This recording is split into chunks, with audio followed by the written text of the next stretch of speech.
ni por ser simiente de Abraham son todos hijos. Ustedes recuerdan Juan 8, que leímos al comienzo de nuestro seminario. Jesús le dijo: yo sé que ustedes son simiente de ¿quién? De Abraham. Pero luego les dijo: ustedes en verdad no son simiente de Abraham. Ustedes son hijos de su padre, el diablo. ¿Por qué eran hijos del diablo y no simiente de Abraham? Porque si rechazaron a Cristo, Abraham se gozó de ver el día de Cristo. Los judíos trataban de matar a Cristo, lo cual significa que ellos no eran descendientes de Abraham, porque ellos no tenían ni los frutos ni el espíritu de Abraham. Es decir, ser hijo de Abraham es una relación espiritual, no literal. ¿Entienden lo que estoy diciendo? Versículo 7. Ni por ser simiente de Abraham son todos hijos. Mas, ahora explica quiénes son los hijos. En Isaac te será llamada simiente. Quiere decir, no los que son hijos de la carne. ¿Qué quiere decir eso, hijos de la carne?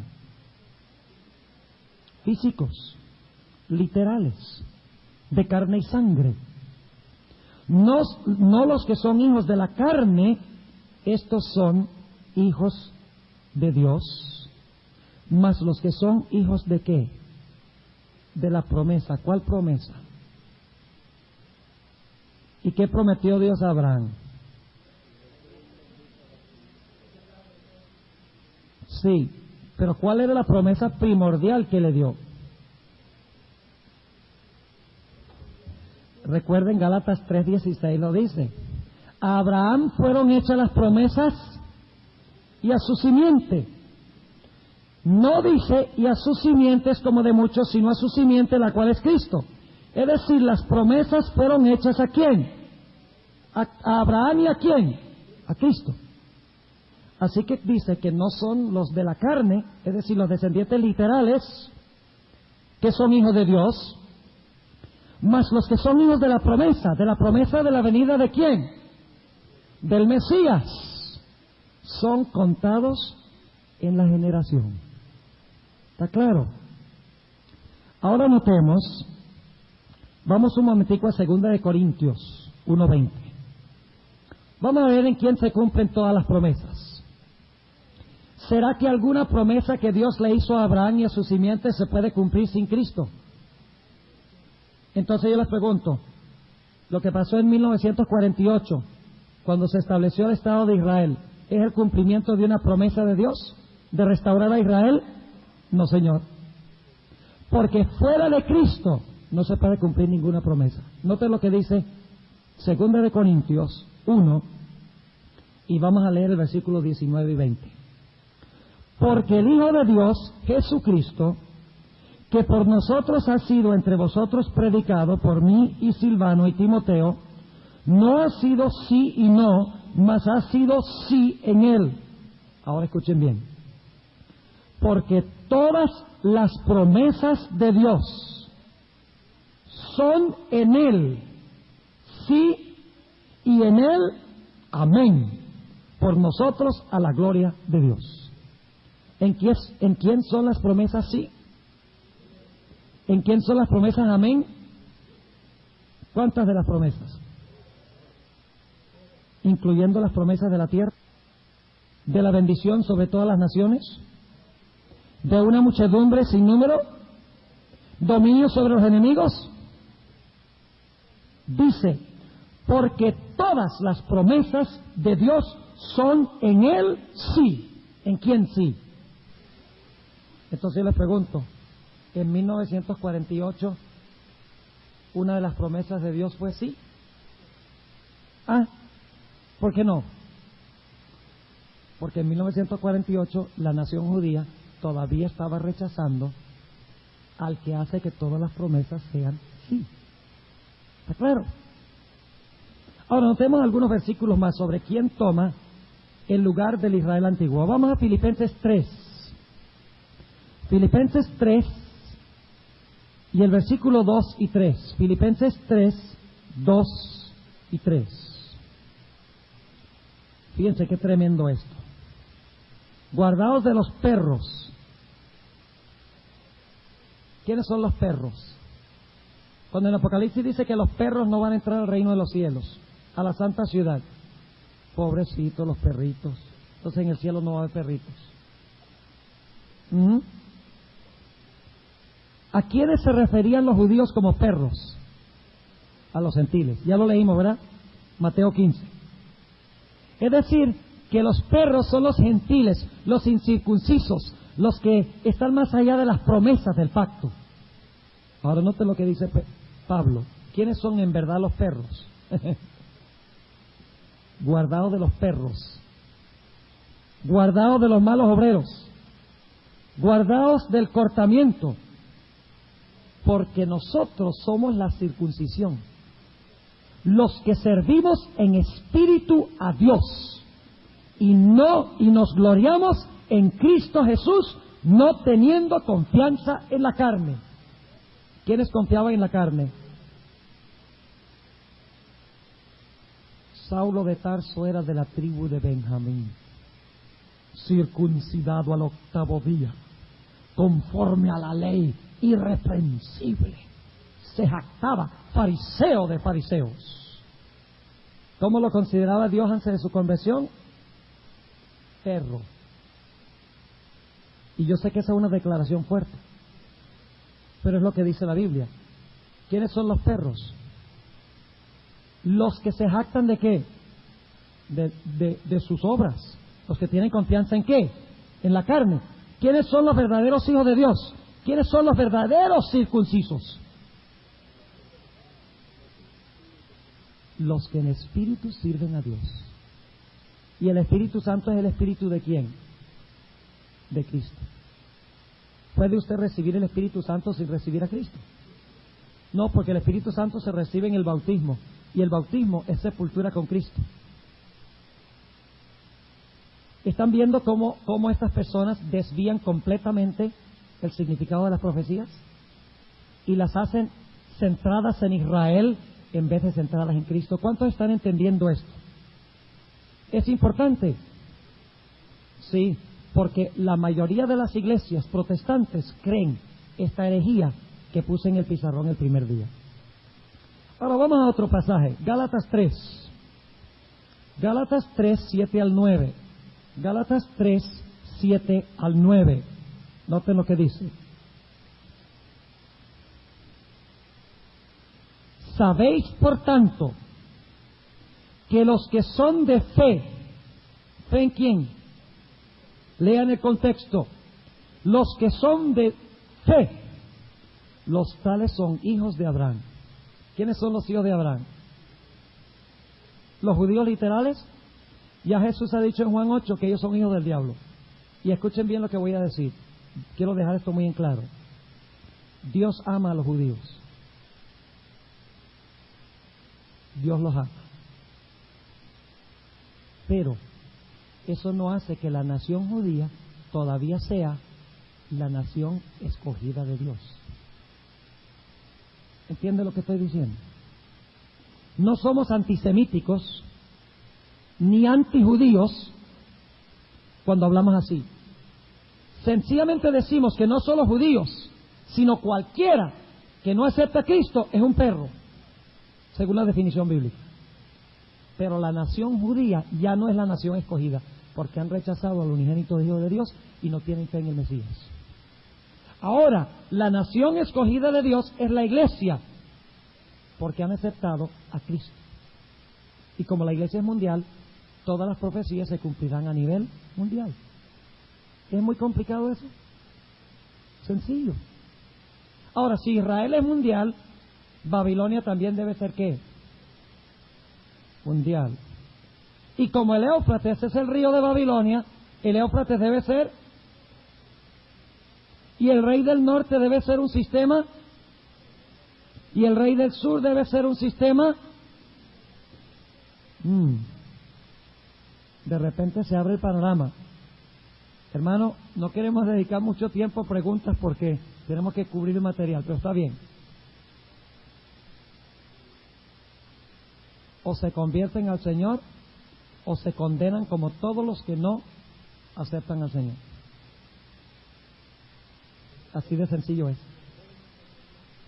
No hay que pensar en ellos más como el pueblo escogido. Nunca más serán el pueblo escogido. Se salvarán individuos de Israel, sí. Como individuos de los hindúes, los budistas, cualquier otro pueblo. Pero ya no son el pueblo escogido de Dios. Ya hablamos del rechazo de Israel, ¿verdad? Ya leímos muchos versículos. Ahora, noten lo que dice el versículo 7. Sabéis, por tanto, que los que son de fe, los tales son hijos de Abraham. Y viendo antes la Escritura que Dios por la fe había de justificar a los gentiles, evangelizó antes a Abraham diciendo: en ti serán benditas todas las naciones. Ahora escuchen el versículo 9. Luego, los de la fe son benditos con el creyente Abraham. Es decir, ¿Abraham fue creyente, sí o no? ¿En qué creyó? Abraham vio mi día y se gozó. ¿Quiénes son los hijos de Abraham? Pues los que creen lo que creyó Abraham. ¿Entienden? Los que tienen fe en Cristo. Son hijos de Abraham porque tienen la misma fe que tuvo Abraham. Es decir, que ser hijo de Abraham no tiene que ver con la sangre que llevo, ni la nacionalidad que tengo, ni dónde vivo. Tiene que ver con mi relación con Cristo. Si soy de Cristo, soy descendiente de Abraham, porque Abraham vio el día de Cristo y lo aceptó. Si yo acepto a Cristo, tengo la misma fe que Abraham. Y como la nación judía no tiene esa fe, no son hijos de Abraham. ¿Cuántos entienden lo que estamos diciendo? Ahora, noten lo que dice, y hay tantos textos. Vamos a Efesios. Efesios 3, 5 y 6. Efesios 3, 5 y 6. Escuchen bien.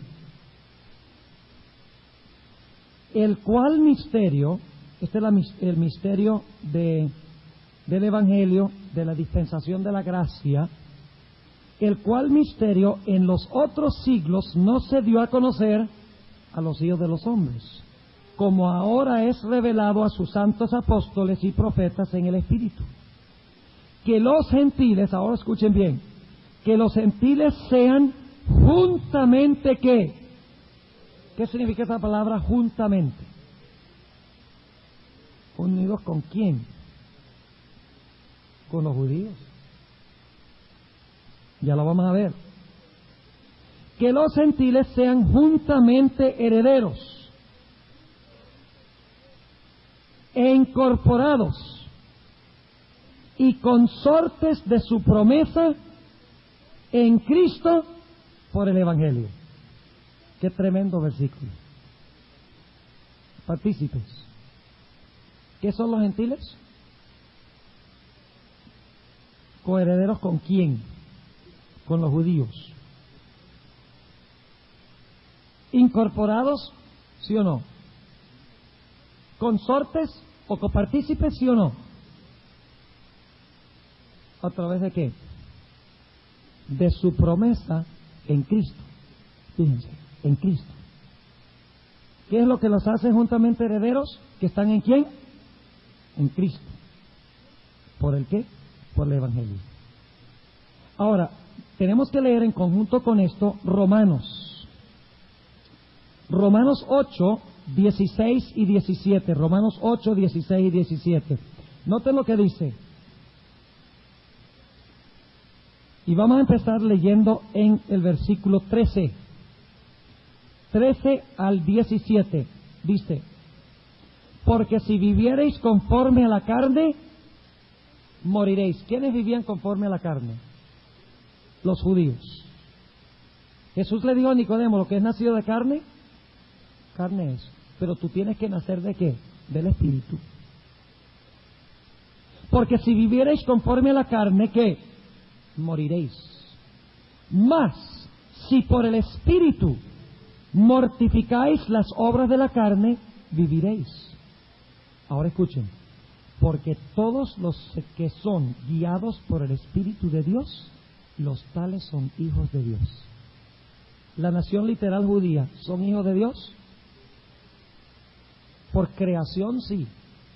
¿Son hijos de Dios por adopción y redención? No. al menos que hagan algo.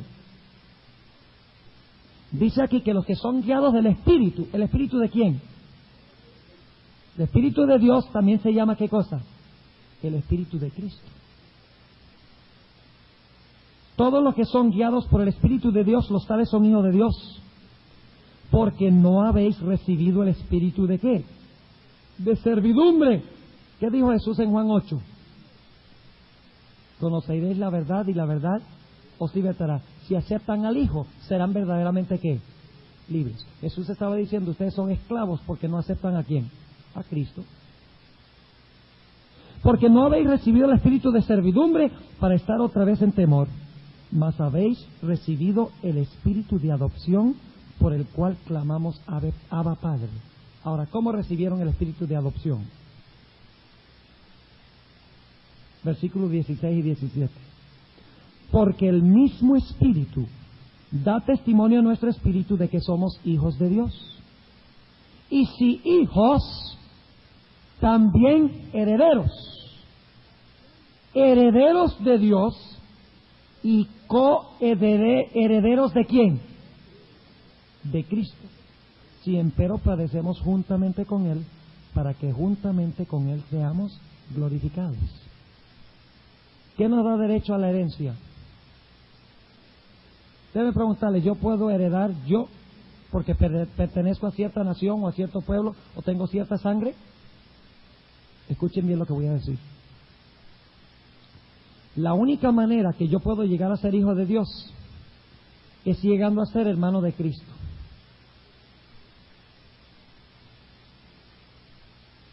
Déjeme describirlo para que registre lo que estoy diciendo. ¿Jesús es el Hijo de Dios? ¿Sí? Cuando yo no he aceptado a Cristo, ¿qué soy? Hijo de ira, hijo del diablo. Ahora, ¿yo puedo ir directamente a Dios? ¿Yo puedo llegar a ser hijo de Dios directamente? No. ¿Qué tengo que hacer? Me tengo que unir con Cristo y llegar a ser hermano de Cristo. Y entonces, como soy hermano de Cristo, los dos somos hijos de Dios. Es decir, que solo los que se unen a Jesús son hijos de Dios. Por eso dice en Hebreos 2, que Él no se avergüenza de llamarnos hermanos. Qué lindo. Es decir, que la nación judía literal que rechaza a Cristo no son hermanos de Cristo y por lo tanto no son hijos de Dios por redención. Y la gente se alarma cuando uno dice eso, que yo no soy hijo de Dios si no he aceptado a Cristo. Y le digo exactamente lo que enseña la Biblia. Así que venga Cristo. Usted no se puede salvar sin Cristo y no puede heredar sin Cristo, porque las promesas fueron hechas a Cristo. Y cuando yo me uno a Él, las promesas son mías también. Ahora vamos a otros textos, rapidito. Gálatas 3. ¿Le está quedando claro? Gálatas 3, 13 y 14. Cristo nos redimió de la maldición de la ley, hecho por nosotros maldición, porque está escrito, maldito cualquiera que es colgado en el madero. Ahora, ¿por qué tomó Jesús la maldición? Fíjense, para que la bendición de Abraham fuese sobre los gentiles en Cristo Jesús, para que por la fe recibamos la promesa del Espíritu. ¿Para quién es la bendición de Abraham? ¿Solo para los judíos? Para los gentiles. Para los gentiles, dice aquí. Y para los judíos también, ¿verdad? Ahora, al final del tema de hoy vamos a hablar del árbol de Romanos 9. Un árbol muy interesante. Pero dejémoslo para después. Pues si me meto ahora no terminamos los versículos. Vamos a leer 2 o 3 versículos más. Vamos a buscar el capítulo 13 de Hechos. Ya lo leímos, pero ahora quiero añadir un detalle. Hechos 13 y el versículo 45 al 47. Y no pierdan ustedes lo que voy a decir. Porque escuchen lo que voy a decir ahora. muchos de los versículos del Antiguo Testamento que se le aplicaban a los judíos, en el Nuevo Testamento se le aplican a los gentiles. Y este es un caso. Es decir, el plan que tenía Dios para los judíos, cuando cita el versículo, era el plan original para los judíos, pero en el Nuevo Testamento se presenta como el plan, ya no para los judíos, sino para los gentiles. Es decir, que los gentiles, al aceptar a Cristo, llegaron a ser judíos, verdaderos judíos. Noten lo que dice Hechos 13, y el versículo 45 al 47, 13:45. Mas los judíos, visto el gentío, llenáronse de celo, y se oponían a lo que Pablo decía, contradiciendo y blasfemando. Entonces Pablo y Bernabé, usando de libertad, dijeron: a vosotros a la verdad era menester que os hablase la palabra de Dios. Mas pues que la desecháis y os juzgáis indignos de la vida eterna, he aquí nos volvemos a los gentiles. Y ahora escuchen de dónde viene esta cita. De Isaías 49:6. ¿Y a quién le habló Dios por primera vez? Isaías 49:6, de que ese era el plan de que ellos fueran la luz de todas las gentes, a los judíos. Pero ¿a quién se le aplica ahora? A los gentiles. Noten el versículo 47, porque así nos ha mandado el Señor diciendo: te he puesto para luz de los gentiles, para que sea salvación hasta lo postrero de la tierra.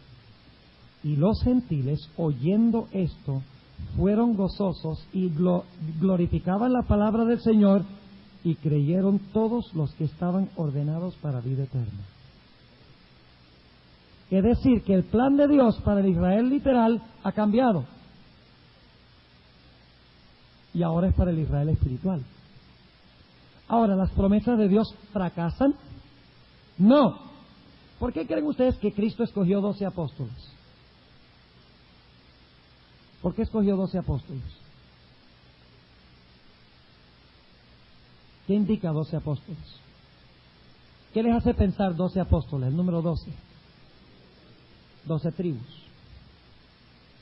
Es decir, Jesús escogió 12 apóstoles, que son el fundamento de la iglesia cristiana, para indicar de que ellos son la legítima continuación ¿de qué? Del Israel del Antiguo Testamento. ¿Me entiende? Por eso escogió 12. Y si alguno cree que es coincidencia de que Cristo escogió 12,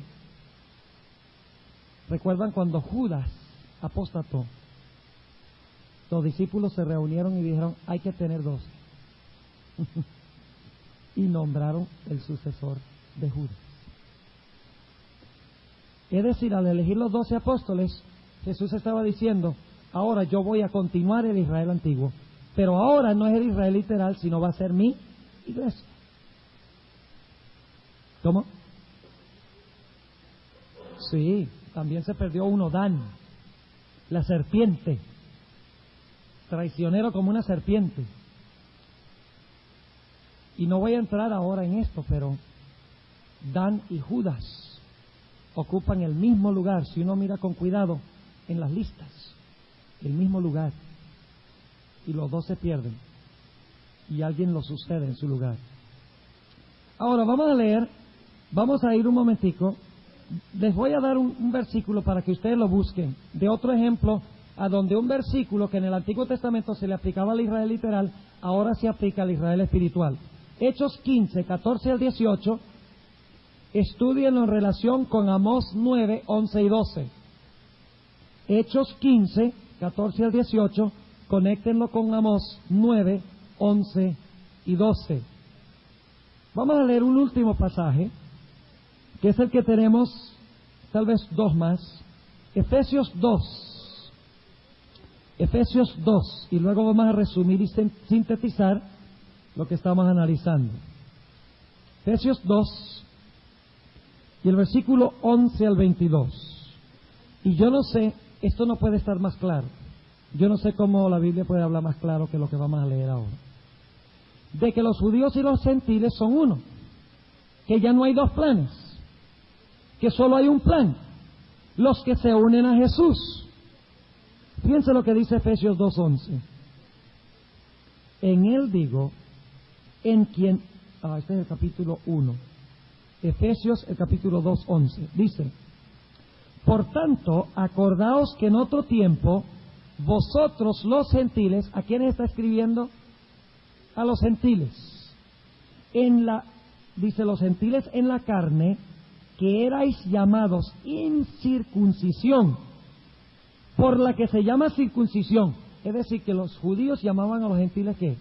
Incircuncisos. La circuncisión hecha con mano en la carne, que en aquel tiempo estabais sin Cristo. ¿Cuál era el problema de los gentiles? Estabais sin Cristo, alejados de la República de Israel y extranjeros a los pactos de la promesa. Sin esperanza y sin Dios en el mundo. Mas ahora, en Cristo Jesús, vosotros que en otro tiempo estabais lejos, habéis sido hechos cercanos por la sangre de Cristo. Porque Él es nuestra paz, que de ambos hizo uno.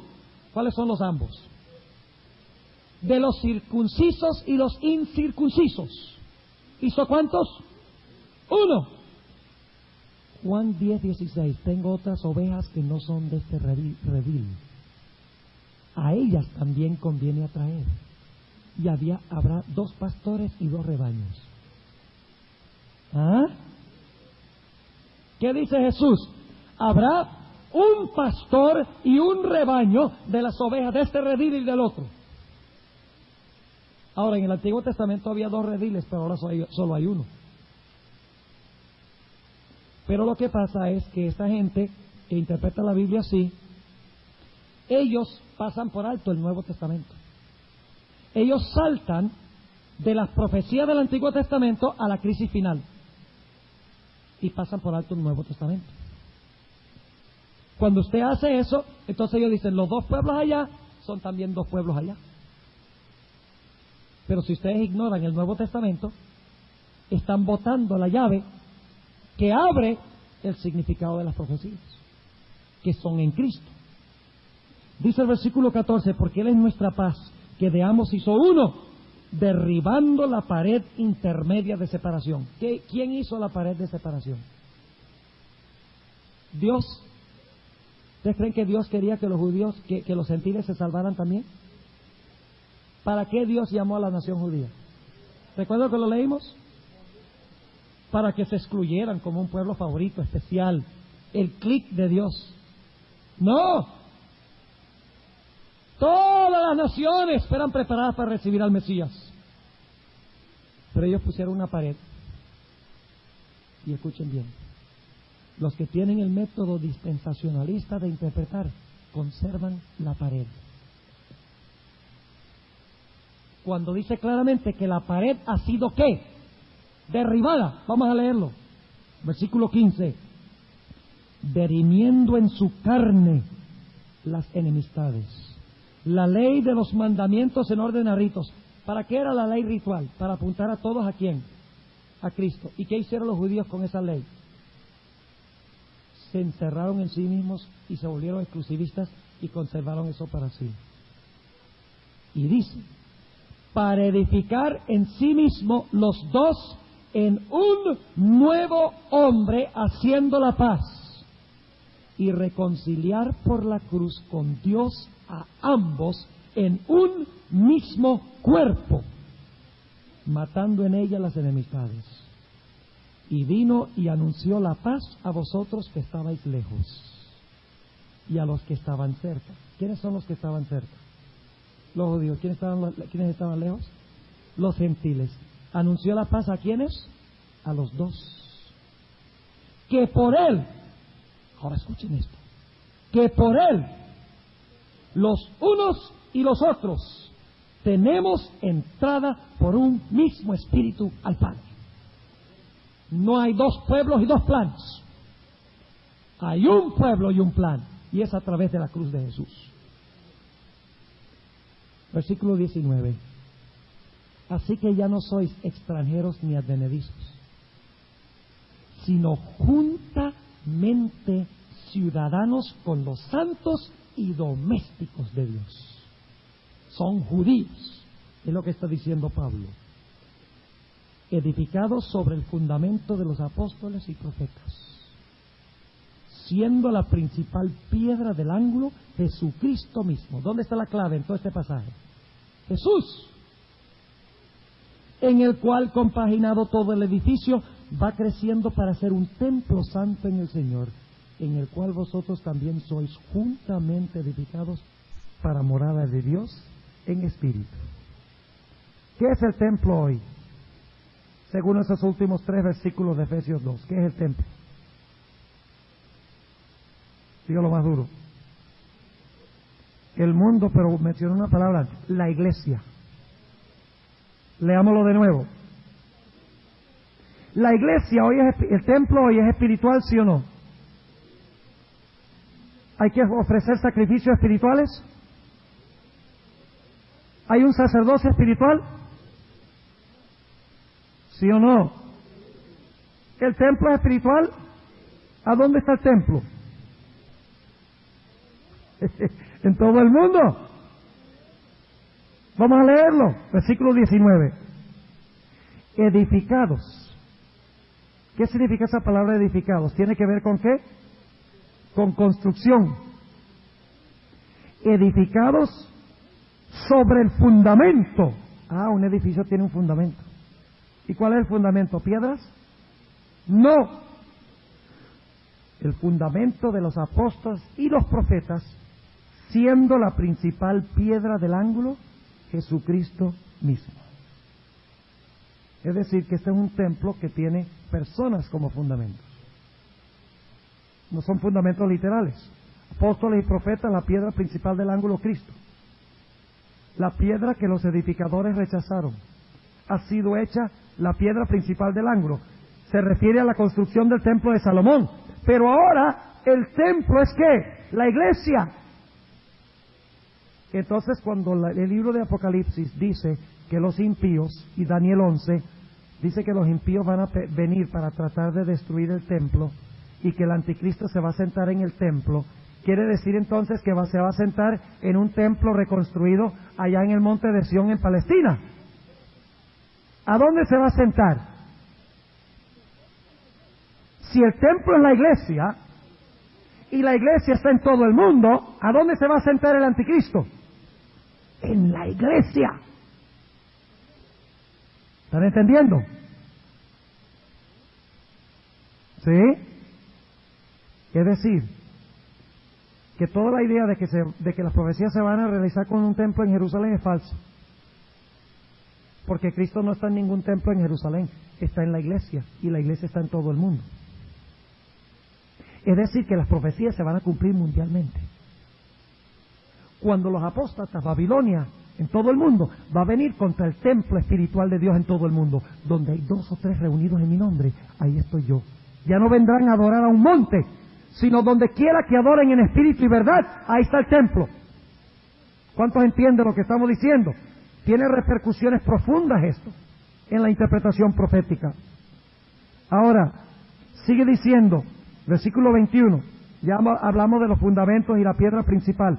Dice, en el cual, o sea, en Cristo, compaginado todo el ¿qué? El edificio va creciendo para ser un templo santo en el Señor. ¿Qué es el templo entonces? El templo es la iglesia. ¿Y dónde está la iglesia? Entonces el templo es mundial. No necesita mucha inteligencia para saber eso. Ahora vamos a 1 de Pedro 2. Para que ustedes vean, 1 de Pedro es escrito a gentiles. 1 de Pedro, el capítulo 2. Y vamos a ver qué es el templo hoy. 1 de Pedro 2.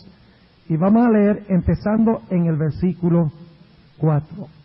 1 de Pedro 2 y el versículo 4. Dice, al cual,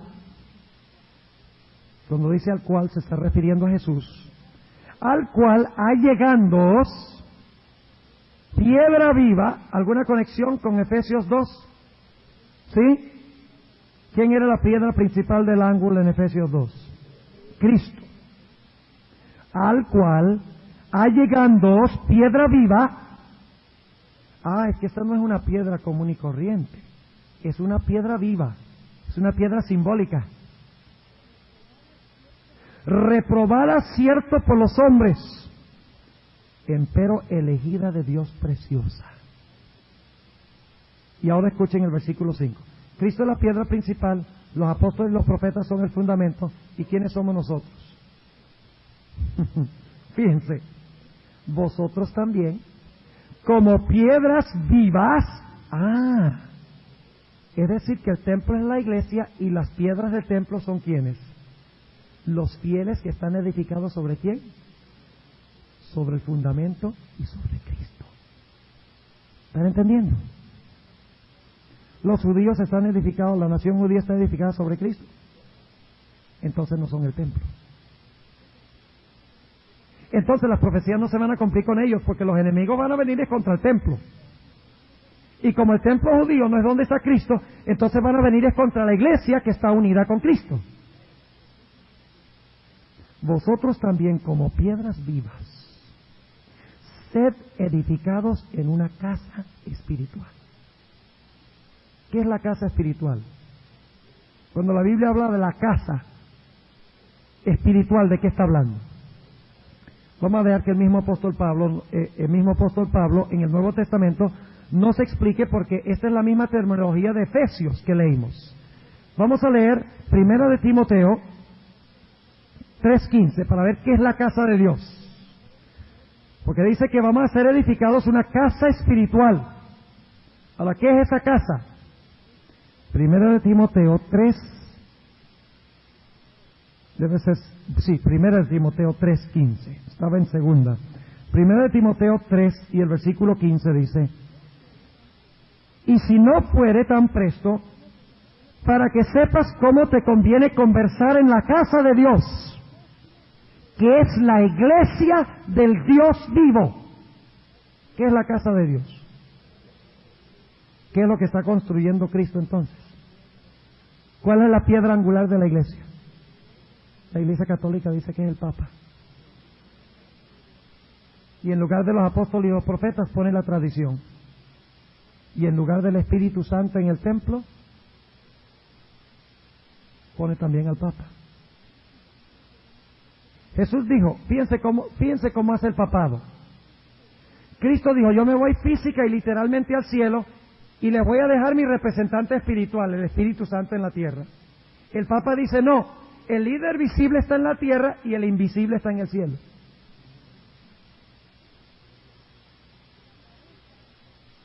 La cabeza visible de la iglesia está en el cielo y la invisible está en la tierra. Pero el papado lo cambia y dice, no, el líder visible está en la tierra y el invisible está en el cielo. Es decir, que cuando el Papa se sienta en el templo de Dios, que es la iglesia, haciéndose parecer Dios, está usurpando la posición del Espíritu Santo. Y eso es el pecado que no tiene perdón. Blasfemia. Por eso dice que el papado dice que la bestia habla blasfemias. El cuerno pequeño habla blasfemias, porque procura, déjenme decirles, si el Papa es Dios en el templo, entonces el Papa debe ser el Espíritu Santo, porque ese fue el que mandó Cristo. Muy serio este asunto. Es decir, que no busquemos un anticristo que se siente allá en el templo de Israel. El problema con las iglesias es que todo el mundo está mirando allá. Palestina, Saddam Hussein. Todos los ojos están allá. Y mientras tanto, el que está sentado en el templo, como el anticristo, crece y ni se dan cuenta. El diablo es un experto en apuntar los ojos a donde el conflicto no es. ¿Sí o no? Ahora, no tenemos tiempo de estudiar segunda de Tesalonicenses 2. El que se sienta en el templo de Dios haciéndose parecer Dios. Pero déjenme mencionarles nada más un detalle. Se le llama el hijo de perdición. ¿Sí? ¿Quién es el único otro en la Biblia que se le llamó el hijo de perdición? Judas. Es decir, que el anticristo va a ser como Judas. Judas era uno que atacaba a Cristo de afuera, o era del círculo predilecto. Hasta última hora tenía engañado a todo el mundo. Los mismos discípulos. Sí, Señor. ¿Y cómo entregó a Jesús?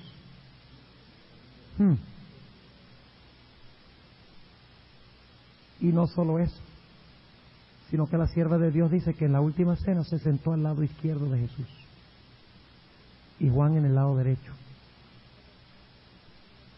Eso es lo mismo que los corderos y los cabritos.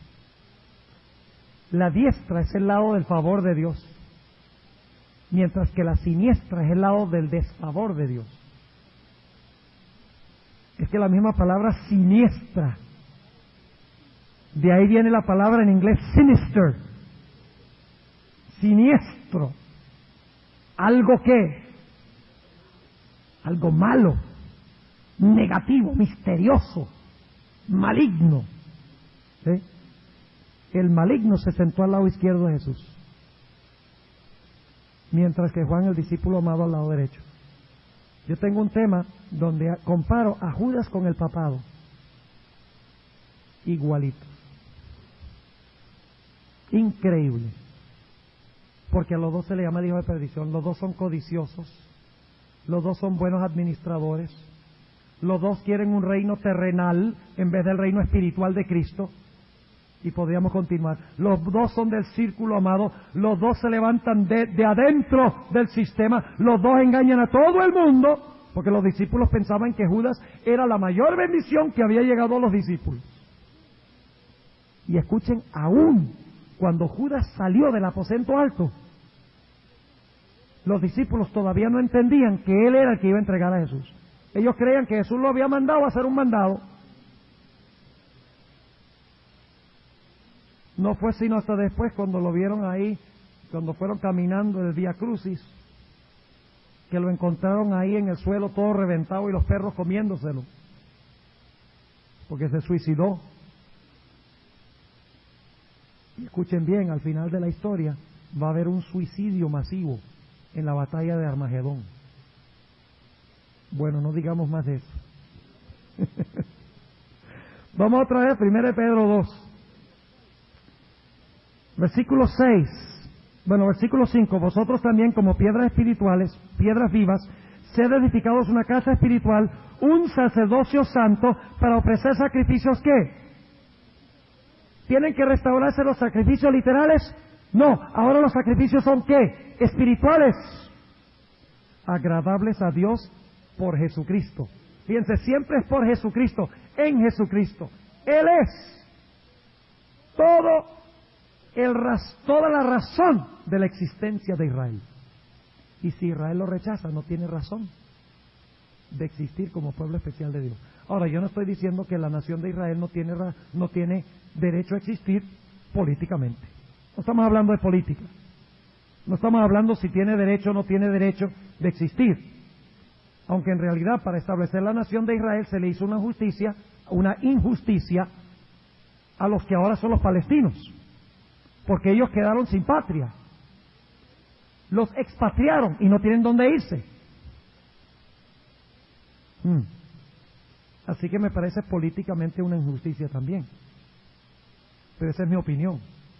Eso nada tiene que ver con profecías, ni con espiritual, ni nada de eso. Sencillamente hablando políticamente. Versículo 6. Por lo cual también contiene la Escritura: he aquí yo pongo en Sión la piedra principal del ángulo, escogida, preciosa, y el que creyere en ella no será confundido. ¿Cuál es la clave para pertenecer al templo? Aceptar la piedra preciosa. No es ser descendiente de Abraham, ni tener sangre de Abraham en tus venas, ni vivir allá en Israel, como los davidianos. ¿Saben que los davidianos, por ahí en los años 50, se fueron por allá y es que tenían que irse a Hueco? y luego todos iban a Israel porque de allá iban a ser trasladados. Y los davidianos se desbandaron. En los años 60 los líderes dijeron: nuestro sistema, nuestra organización ha sido un engaño, clausuremos esto. Y luego me sorprendió hace unos pocos años cuando en la ciudad de Perth Amboy, en New Jersey, hubo un brote de davidianos, porque yo pensaba que los davidianos habían desaparecido. Y una noche fui allá, porque había algunos miembros que estaban mareados, fui allá a la casa de una hermana en Perth Amboy para hablar con los davidianos. Y estuvimos hasta las 3 de la mañana hablando allá. Y cuando yo les dije: mire, ustedes no saben que el sistema de ustedes fue clausurado por sus propios líderes. Ellos dijeron: sí, pero es que la profecía de Apocalipsis 10 dice que iba a haber un gran chasco y que luego, después del chasco, íbamos a tener que profetizar otra vez. ¿Cómo les parece? Yo he tenido batallas con davidianos por montones. Pastoreé una iglesia, bueno, hablemos de eso otro día. No, porque es que el tiempo, tengo que hacer un resumen. Después, si quieren, individualmente se lo cuento. De un huequito que hubo que poner en la puerta de la iglesia. Porque venían, bueno. Ya, ¿para qué? Ya se los cuento, ¿verdad? Yo pastoreé una iglesia en Wyoming, a donde había un huequito en la puerta, como una ventanita. Y primera vez en mi vida que yo he visto una puerta de una iglesia que tiene una ventanita, como para ver quién llega. Y le pregunté a los hermanos, les dije: bueno, ¿esa ventanita qué es? Y dicen: bueno, es que nosotros hace algunos años acá teníamos problemas terribles con los davidianos, que ellos venían a la iglesia el sábado en la mañana y se forzaban dentro de la iglesia a repartirle a los miembros literatura, a causar desorden y a tratar de predicar mientras el pastor estaba predicando. Entonces nosotros le pusimos una ventanita a la puerta y poníamos al anciano en la mañana allí a mirar por la ventanita. Y cuando él veía venir a un miembro, abría la puerta y lo dejaba entrar. Y cuando veía a los davidianos, le mantenía la puerta trancada. Y eso es interesante, los davidianos trabajan con los de adentro, no con los de afuera. Esa es una característica de un movimiento subversivo. Trabajan con los de adentro y no los de afuera. El Señor Jesucristo nos mandó a trabajar con los de afuera. ¿Sí, hermana? ¿Cómo saben que son ellos? ¿Cómo saben que vienen a visitarlos los mormones? De la misma manera. Generalmente van bien vestidos, los que yo conozco por lo menos, van bien vestidos. Generalmente llegan, y ustedes pueden darse cuenta por los comentarios que hacen, de que en la escuela sabática, la lección de la escuela sabática, uno se da cuenta, porque en la iglesia de Trenton, donde yo era miembro antes de irme a Texas, también llegaban unos davidianos. Y uno se da cuenta por los comentarios. Ahora, yo nunca encontré que ellos disrumpen el servicio. En la lección de escuela sabática sí hablan. Pero nunca he visto en tiempos modernos que ellos disrumpan la discusión. ¿Qué es de común?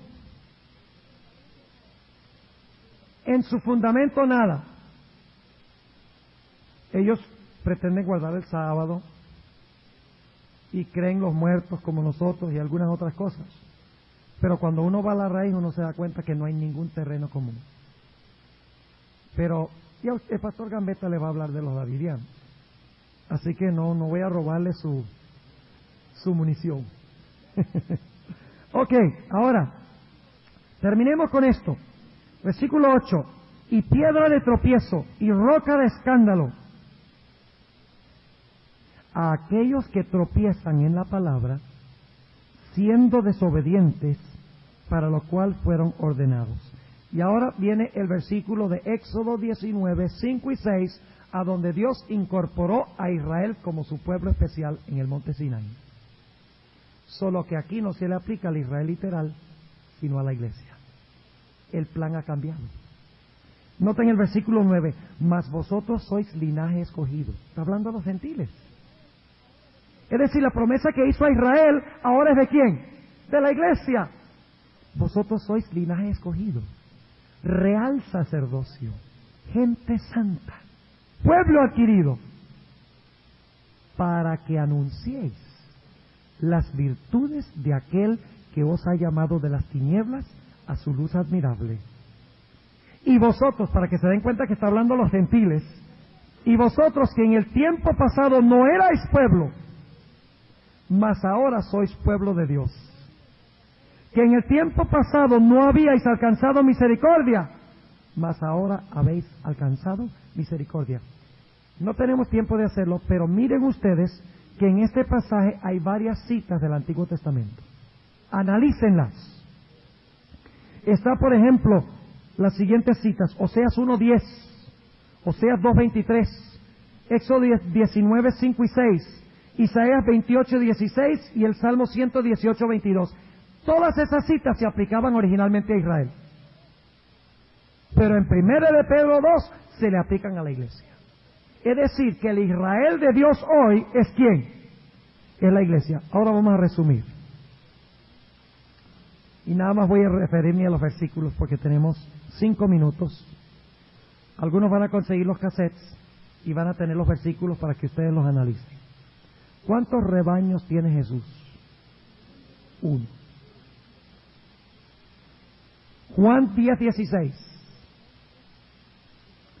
y Juan 11:51 y 52. Yo tengo que leer ese texto. Juan 11:51 y 52. Todavía no veo ninguna tijera por ahí, así que pero ahí está el profesor Suárez, lo estoy viendo. Lo estoy viendo. ¿Cierto que habla bueno el profesor Suárez? ¿Sí? ¿Han aprendido mucho? Sí, y de una forma muy amena, muy agradable, muy chistosa. Fíjense, ay, ay, ay, ni para qué hablé. Me quedan 5 minutos. Bueno, rapidito, versículo 51. Cuando Caifás dijo, es necesario que un hombre muera y que no se pierda toda la nación, dice el versículo 51, mas esto no lo dijo de sí mismo, sino que como era el sumo pontífice de aquel año, profetizó que Jesús había de morir por la nación, y no solamente por aquella nación, mas también para que juntase en uno los hijos de Dios que estaban derramados. ¿Cuántos rebaños tiene Dios? 1. ¿Cuántos Israeles tiene Dios? Si vosotros sois de Cristo, simiente de Abraham sois. ¿Cuántas simientes de Abraham hay? 1, que es Cristo. ¿Y cómo llegó a ser yo esa simiente? Uniéndome a Cristo. Hay un solo Israel. Y no se define ni biológicamente, ni geográficamente, ni étnicamente, sino por mi relación con Jesús. ¿Cuántos cuerpos tiene Cristo? Los que dicen que Dios tiene 2 cuerpos, Israel y la iglesia, están diciendo que el Señor Jesucristo es una cabeza con 2 cuerpos, y eso es un monstruo. ¿Sí o no? Dios tiene un cuerpo, Cristo tiene un cuerpo, lo leímos en Efesios 2. De los 2 hizo ¿qué? Un solo cuerpo. Y según 1 Corintios 12:13, ese cuerpo es la iglesia. ¿Cuántas ciudades tiene Dios? Una ciudad, la celestial. Y Dios, para enfatizar de que se compone de todos los redimidos del Antiguo y el Nuevo Testamento, le puso a los fundamentos los nombres de los apóstoles y a las puertas los nombres de las tribus.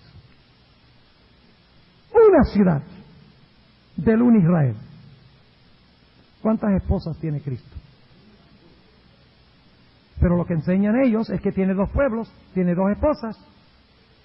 Entonces Dios es polígame espiritual.